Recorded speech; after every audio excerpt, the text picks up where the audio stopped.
আমরা সহি সালামতে শিকার টিম সুন্দর সুস্থভাবে ঢাকায় ফিরেছি।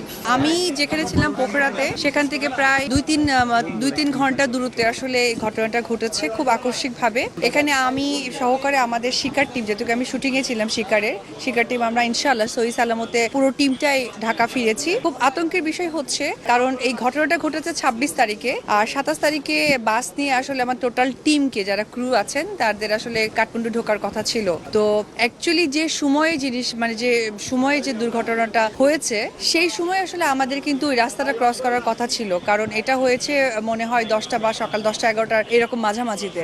তো আল্লাহর কাছে শুক্রিয়া এবং আপনাদের সকলের দোয়ায় শিকার টিমের প্রত্যেকটা মানুষ আসলে তার পরের দিন মুভ করার কথা ছিল, 26 তারিখে নয়। তো এই যে আল্লাহ তাআলার একটা অশেষ রহমত এবং আগাম বার্তা, এটার জন্য আমি আল্লাহর কাছে শুক্রিয়া। এবং আমি যতটুকু শুনেছি, অনেক বাংলাদেশি পর্যটক সহকারে 27টি দেশের পর্যটক সে জায়গায় ছিলেন। তো এটা আসলে খুবই দুঃখের এবং খুবই কষ্টের, যেটা আসলে ভাষায় প্রকাশ করার মতো নয়। কারণ হয়তোবা তারা আমার আপনজন নয়, কিন্তু তারা আমার আপন এবং আপনাদেরও আপন। তো সুতরাং বলবো যে আমরা সহি সালামতে শিকার টিম সুন্দর সুস্থভাবে ঢাকায় ফিরেছি।